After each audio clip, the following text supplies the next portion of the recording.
Hi guys, welcome back. We are now starting with our mixed economic system. We're already done with the market and the planned economic system, and now we're going to be proceeding with the mixed economy.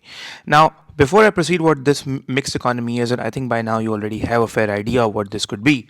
Most economies in the world today are mixed economies. The entire economic system, how markets, how economies sort of allocate resources, are not entirely sort of based on just the market mechanism, and neither economies in today's world are just planned economies either. They are some sort of a hybrid or a mix of both market and planned. So, and when you say that the economic system is designed in a way that it has the features of both the planned and the market economy, then we are referring to as the mixed economic system, because it is basically a combination of these two systems. I mean, the world later realized that neither a totally free market economy is really practical and applicable and realistic in the modern world. Neither is a planned economic system 100% pure planned economic system realistic in the modern world. And so economies then transition to mixed economies. And so it's going to take some features from the market economy and some from the planned economy. And that is exactly why we call it the mixed economy. That is, it is not in either direction. It is not, basically, it is not extreme in either direction, right? Now, coming to basically who owns resources in a mixed economic system, because in a market economy, resources are owned by individuals, households, and private firms in a market economy. While in a planned economy, the resources are owned and controlled by the public. The public sector, that is the government. That's what I meant, the state. But what about who owns resources in a mixed economy? So see, in a mixed economy, resources are owned by both sides. Some resources are owned by private firms like factories, shops, businesses, and individual households, while at the same time, some resources are owned by the government. And so you'll see that some businesses and some resources would be owned by the government, such as you'll see some schools, hospitals, roads, and railways that are being sort of that are under the public sector's domain, or the state's domain, or the government's domain, right? So basically what's happening here is that, let's say this is an economy, and so you have, let's say, you sort of have the private sector playing its own part, and you also have the public sector, that is a state or the government, playing its own part, right? And I mean, the resource allocation is ideally done by the both. So if, let's say, in this economy, you have the private sector that is also responsible for resource allocation, so the private sector will be allocating resources based on the price mechanism or the market mechanism, that is demand and supply, while the public sector or the state would be allocating resources based on central planning. Just like I said, that such a system picks the features from both the market and the planned economies, right? Now, realistically in the modern world today, like I said, that most economies are mixed economies. Actually, a mixed economic system is also, you can say, the face or the camera or the lens of a mixed economic system is tilted towards market based economies. That is, the state is going to be there, the state is going to be allocating resources as well, but the encouragement would be it would be more tilted towards the market based economy and less towards the public sector. I mean, the public sector will have its part to play, and in fact will have a major part to play, but it's not like a 50-50 thing, right? The more, because in modern economies, in order to grow as an economy, in order to have higher GDP and growth in the economy, you need to flourish the private sector, you need to let the private sector flourish, and you need to let the market make most decisions. So the state would be there, the state would be allocating resources. You will see public schools, you'll see public hospitals as well. You will see the state taking the responsibility of construction of roads, providing street lights, making, but at the same time the market would be allowed to operate freely as well, and it would be allowed to manage most of the industries rather than the government taking over and controlling the industries. But you see, in a free market economy, we saw that there's a huge risk of market failure. That is, from the society's perspective, it could result in social inefficiency in societies. Markets could misallocate resources, resulting in inefficient resource allocation from a society's perspective, where the welfare was damaged, right? Where we saw monopolies exploiting, dominant firms exploiting consumers, where demerit goods are overproduced and overconsumed, and merit goods are underprovided in the markets and underconsumed. and we saw negative externalities and external costs and pollution, and by the factories having complete disregard for the environment, and the public goods were not provided by the markets. The thing is that in a mixed economic system you have the state, and the state is going to play a major part.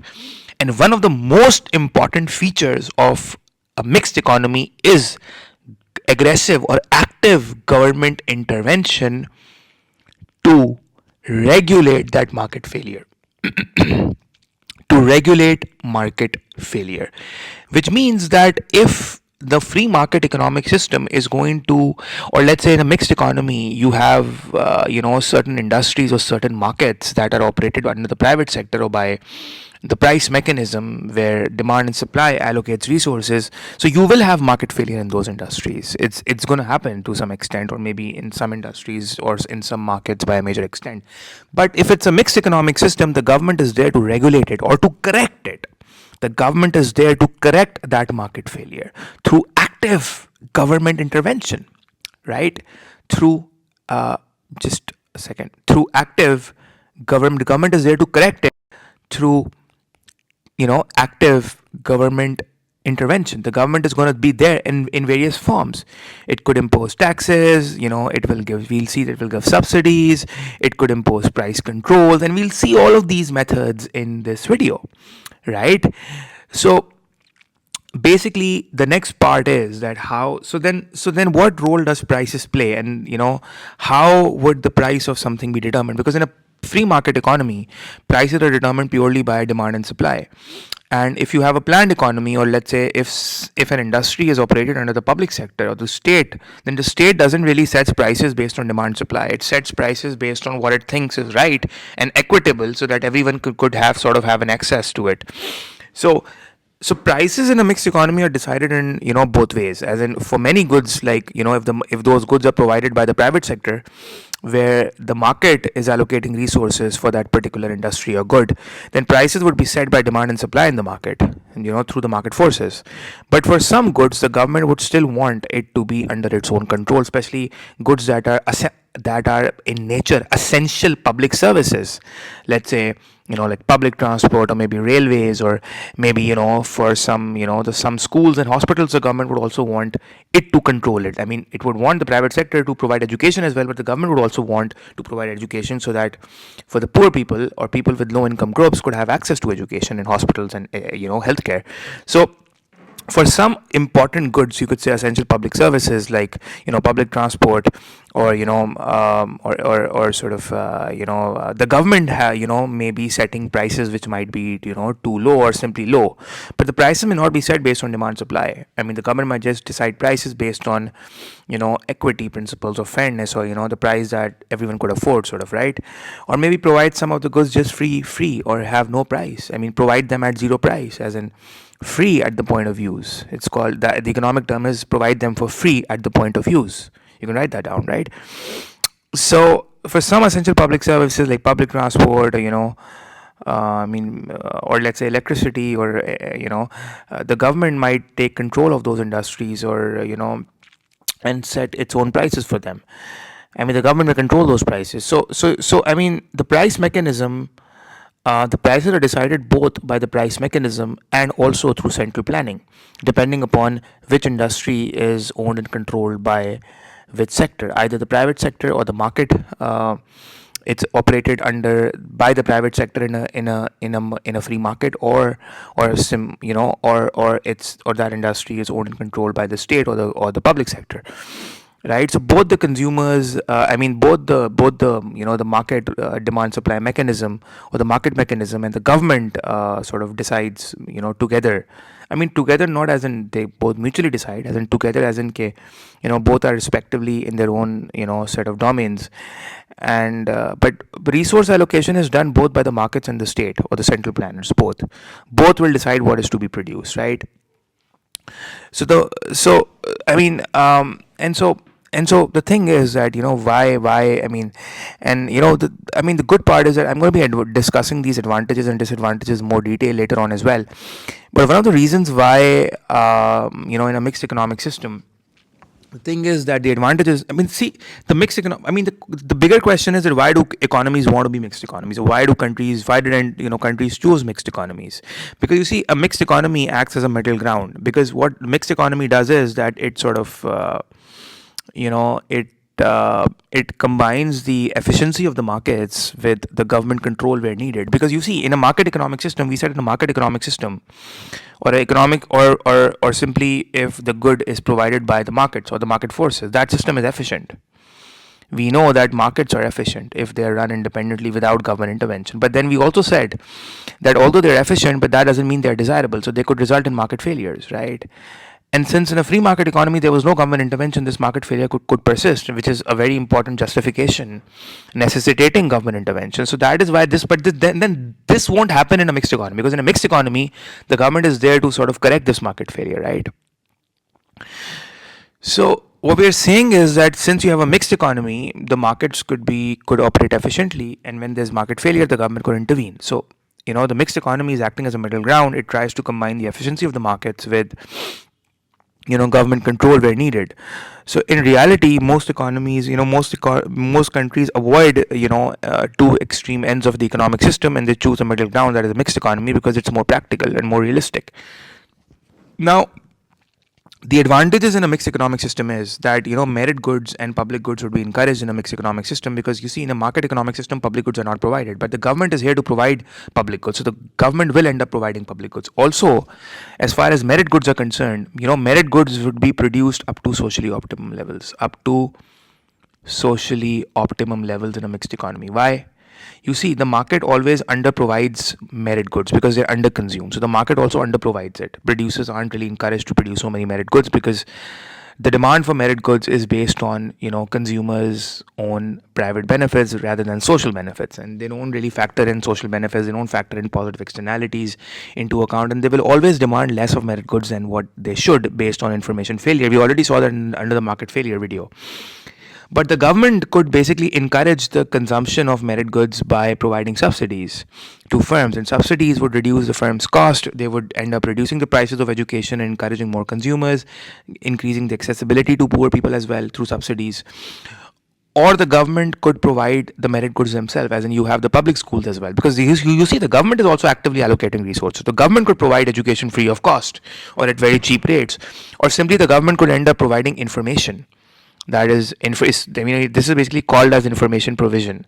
The government could make people more aware by educating them. Education campaigns. It could run education campaigns where it makes people realize the importance of education and healthcare, and how to be, and they should take care of their health, get their regular checkups done, and get vaccinated, stuff like that. Or the government could pass legislations, maybe asking every child should have certain vaccinations. Or it could, let's say in Pakistan you have these polio drives going on, so it could pass certain laws and regulations where it could restrict the consumption of, where it could make maybe education compulsory for every household up to certain years of age. And so this is what is government intervention. The government is actively playing a part. It could instruct the private sector to maybe reduce prices through, and by encouraging them to provide, it could end up providing subsidies to them. Or maybe the government is there to control the private sector as well, but in a good way. The government would only poke its nose only when there's market failure, and the government is also there to provide the goods itself. The government could directly provide education. This is basically known as direct provision. And this is, the government could provide education, healthcare itself as well, and the public goods as well. And you will study this in this video later on, when we will be discussing every individual government intervention method separately. Also, the government is there to regulate demerit goods. It could reduce the consumption of demerit goods below the socially optimum level. How? By imposing taxes. The demerit goods, my bad. The consumption of demerit goods and the provision of demerit goods should be up to the socially optimum level. And we know that demerit goods are provided above the socially optimum level, so the government could come up with imposing taxes on them, which will increase the cost of producers, and they would sort of make these demerit goods expensive, which will reduce consumption to an extent. Or the government could end up providing information through education campaigns, just like they did for merit goods.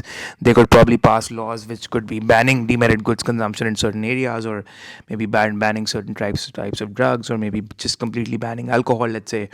or maybe completely banning, considering it as illegal, like gambling and stuff. So because gambling is a demerit good as well. So, or providing information as in making people realize how bad their health could be because of consuming demerit goods.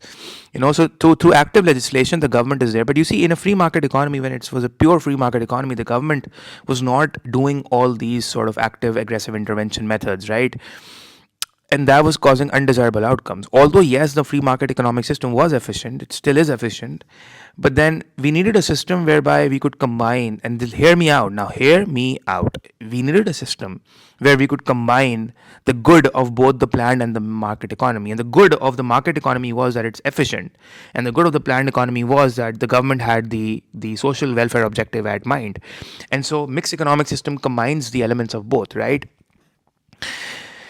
And in that way the demerit goods consumption could be discouraged also, as far as, through so the government could also result in better use of resources. The third point that I've written, the government can help ensure that people who are willing and able to work can actually find jobs. Because you see, in a market economic system, you could have unemployment. Let's say if I find someone unvaluable or less valuable to me, I could just fire him and he would be unemployed. So that's but the government could make sure that people aren't really unemployed by providing, because if it's a mixed economic system, the government could provide jobs in its own public sector offices.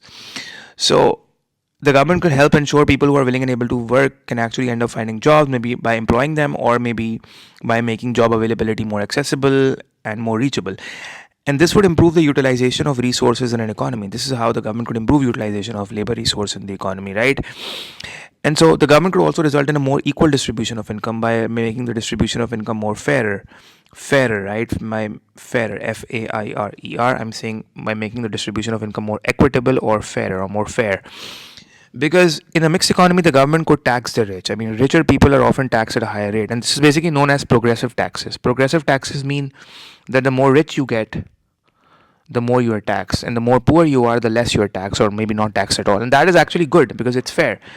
And so that results in equitable income distribution, because the rich and the poor are taxed according to how much they can afford to pay that tax, right? So the government would end up taxing rich people at high rates, and the government would collect that tax money and then spend on the poor through providing more welfare, through more education and healthcare programs, right, which will help improve the income distribution in society, right? And but then again, the catch here is, or the negative thing is, that maybe the tax revenue couldn't really be spent, especially if the governments are corrupt, and they could be sort of eaten up. They could use, depends upon how your how much the government really has, practically how much the government really sort of is not corrupt and stuff like that. So, and also, spending the tax revenue in something has an opportunity cost as well, because if the government is spending the tax money on, let's say, something, let's say maybe education, then it means less spent on healthcare, because it's limited resources, scarce resources, right? And also point number 5 that says the government can prevent private firms from taking advantage of consumers, because in the market failure video, we studied that the government could take advantage of private consumers by exploiting them by charging very high prices. And that was one form of market failure. But then in a mixed economic system, the government could make sure that markets don't do that. See, that is a good thing about mixed economic system, and that's the advantage, because the government is there to stop this from happening.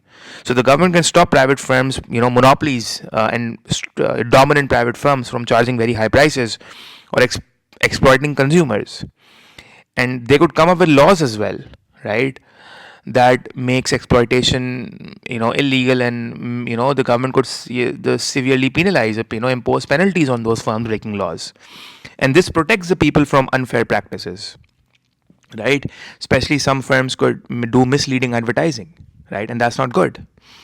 So the government could come up with laws and impose penalties by making certain rules and regulations that are mandatory to be followed, right? So that the government provides complete, the market, the industries or the firms provide complete fair information to all consumers, right? And they're not hiding any hidden information that consumers shouldn't know, that could influence their buying decisions, right?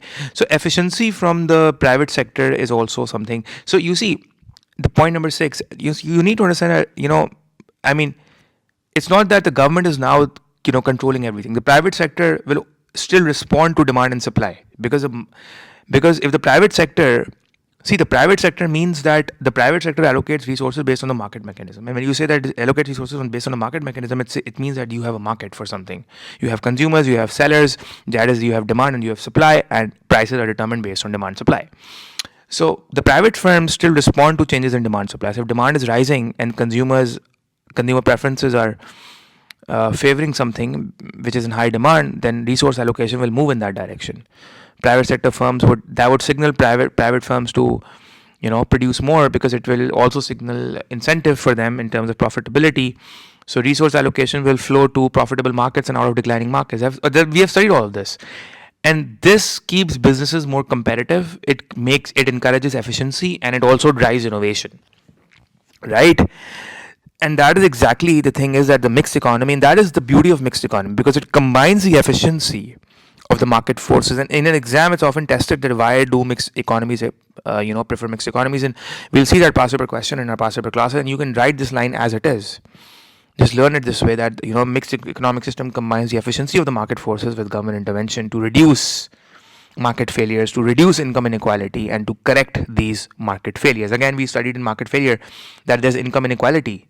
I mean, I don't remember whether I discussed the income inequality point in market failure, but I did discuss the fact that in disadvantages of a market economic system, that it creates an unequitable or unfair or unequal income distribution. You have income inequality because you see, in a market, because a market economic system, especially a pure market economic system, favors the rich. I mean, people who can afford these goods will only end up buying these goods, right? A poor, low income groups, or you don't really see children of domestic house helps taking O and A level educations, right? So you have an unfair advantage in a market economic system and provision. And so, but okay, fine, they are not able to do, they are not able to do O and A levels, but still, if they are able to do public education, they are still educated, because the government, and the more good the overall system is, the better the quality of the education by the public sector would be. I mean, if just forget what's happening in Pakistan, but if you look abroad in the West, I mean, the US schools, the public schools in the US are like top notch, right? So in Germany, top notch. Public sector education is great over there. Public universities are great over there, right? So now we're going to be looking at some of the disadvantages, and by the way, the disadvantages of a mixed economic system more have to do with sort of the disadvantages of government intervention. Like, let's say, because we haven't really studied, but I just gave an overview that the government is there to stop market failures through subsidies and taxes, or maybe let's say, if let's say the price of certain goods, like essential goods like vegetables or onions, or maybe rice or wheat or sugar, is going very, very, very, very, very high, the government might say, oh, you know what, from tomorrow sugar will not be sold, or let's say potatoes will not be sold, or onions will not be sold, or wheat or rice will not be sold at $100 a bag. From tomorrow, it's going to be sold only at $10 a bag. I mean, the government could do that. That's known as controlling the prices. Controlling the price. And this is another way to intervene. And this is done for the benefit of the consumers. And sometimes price is controlled for the benefit of producers as well. It's not just the consumers the government has to look after. I mean, for the producers as well. Sometimes we have certain vulnerable producers, let's say, certain producers and farmers who might think that, the market prices aren't really high enough for them. They can't really survive in those prices. So they need a higher price for that good. So the government might support poor farmers by controlling prices. And this is basically something known as maximum and minimum price that you will study later on in my in this video, towards later as you go along, as you play this video. And so some of these government controls, although they look really, really nice and sweet, apparently, and they are, because they do reduce, they solve a lot of problems and market failures, but then they might also have certain limitations and disadvantages, which we also refer to as unintended consequences, or certain consequences that weren't really intended to happen, but they did end up happening, which we will be explaining later as well in the video. And sometimes intervention could be costly. I mean, the government, if it's intervening, let's say the government has passed some laws, And it's the government might also need to sort of some of these intervention methods are costly, because let's say that if the government sets up a department where it's looking after those firms that are to check to look or to scrutiny those firms who are exploiting consumers, that involves cost, right? So the government might require some policing of whether the government whether orders are being followed or not. So there is some sort of cost involved for the government as well to sort of make sure that things are happening as they should, and a lot more that we're going to be discussing. So just so there are disadvantages associated with with government intervention. So the first thing that's written here, that the government intervention could have unintended consequences, which I mentioned that I'll be explaining later. So the government intervention is aimed at to correct or regulate market failure or correct market failure, and the intended consequences are achieved, but sometimes government intervention could result in certain negative consequences that are unintended, not intended, but they do happen. For example, you'll study later, and that sometimes the government imposes maximum prices, where the government says that the price is too high and we need to sort of reduce the price, and the government says, oh, you know what, I'm imposing a maximum price, and the maximum this product could be sold is, let's say, for $10 only. And so you learn in that part that could result into shortages, and if that's resulting in shortages, then sometimes the product is available, so the product becomes short in the legal markets. So then the product is sold illegally in black markets at very high prices. So again, that's an unintended consequence, because if you're selling something in the black market, that sale gets unrecorded. And it's also not going to be recorded in the GDP of the economy either, because it's a black market. It's a shadow economy, undocumented economy. And the government, whatever revenue the sellers would earn by selling something in the black market, they would not even pay in taxes, because that's all undocumented. And so that's an unintended consequence, because now if there are black markets, the government would need to financially police those markets that where are these illegal sellers selling goods at very high prices in the black markets, because they are short in supply, because the goods are short in supply. So you'll have these black markets are illegal markets. Right? So that's an unintended consequence, and policing those black markets would result in unnecessary cost on the government as well. Tax revenue, instead of being spent on schools and roads, is being spent on policing these black markets. So again, like I said, it has unintended consequences, because sometimes when the government intervenes, the results are not what was intended, and these unintended effects can actually make problems worse, right? Also, there's high cost to the government as well, and many government policies, especially, remember that they're expensive to run, especially when it comes to subsidies and welfare spending that the government does to welfare spending, as in, let's say if people are unemployed in the economy, especially let's say if they're unemployed because and we know that market system punishes those people who are inefficient, and especially it even punishes workers who are not skilled or not bringing value on the table. So firms would just unemploy those workers. So that is why we say that market economies or markets create unfair, unequal distribution. So, but the government is there to support them through providing welfare benefits, and probably providing them some sort of unemployment benefits, or maybe child support program and stuff like that. But then that involves a cost, right? Government needs to, and that has an opportunity cost as well. So that's why we're saying that subsidies and welfare spending can place a heavy burden on government finances, right? Also, you learn about distortion of market signals later on. And this is when the government interferes too much, more than necessary, and that it distorts price signals, and this can lead to inefficiency in resource allocation. And in fact, what this means is, let's say sometimes the government imposes taxes, and what taxes does is that that taxes reduce cost. They increase cost and they reduce supply. And in fact, taxes increase market prices. And so sometimes the market prices could be too high because the tax was too high. And if the prices are rising, they could give wrong signals to producers that their product is becoming popular. And that's why the price is rising, because the demand is increasing. It could give wrong signals to other producers. Or, you know what, the price is rising because the market is getting very popular. Well, that's wrong. The price is rising because the government is taxing you guys. So, or taxing those producers existing in the market. So it could give wrong signals to producers to other producers, let's say in the market, who might get a wrong signal and be incentivized to enter this market. And, so it would result in inefficient resource allocation, because the resource allocation here was not through right signals. It went through wrong channels and wrong signals. I mean, that's not what the indirect tax was supposed to do. It ended up distorting market signals. Also, another disadvantage is that decision making may be influenced by political factors or could be slow, as in, because obviously in a public sector the decision making is slow, but in markets, or the private sector makes fast decisions because it's a flexible system, right? So I mean, sometimes government, and I mean many times, in fact, government decisions can be slow, and sometimes they could be influenced by political interests rather than promoting economic efficiency. Because you see, let's say the government could end up giving subsidies close to election programs to make things cheaper, and that could be done due to having good view in the public's eye rather than really wanting prices to go down for the benefit of the people. And they could remove the subsidies when election is over. So I mean, these sort of political moves. So also, sometimes government intervention may reduce economic efficiency, because sometimes the government might place too high taxes on firms, and high taxes could discourage firms because it may reduce the incentives to, because you see, when you're taxing firms, you're, especially when it comes to, I mean, not just indirect taxes. Remember, we talked about direct taxes, because direct taxes are taxes on firms' profits, right? And if these direct taxes are too high, then the government could, I mean, disincentivize a lot of firms, because it could discourage entrepreneurship and expansion.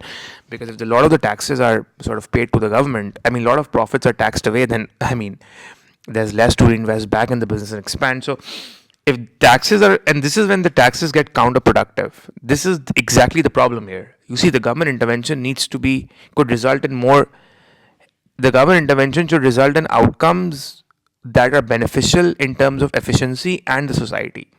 But here the economic efficiency gets reduced because the taxes reduces entrepreneurship, and it reduces the incentive to invest and expand, and it's slow, and that's bad for the economy, because GDP will slow down in that way if entrepreneurship slows down and expansion slows down, right?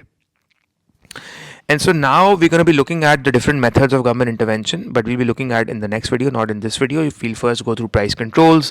In the next video, we'll study maximum minimum prices, and we'll study, taxes, subsidies, and all of that stuff. So there's interesting stuff coming up in the next video. So I'll see you all in the next video. Until then, take care.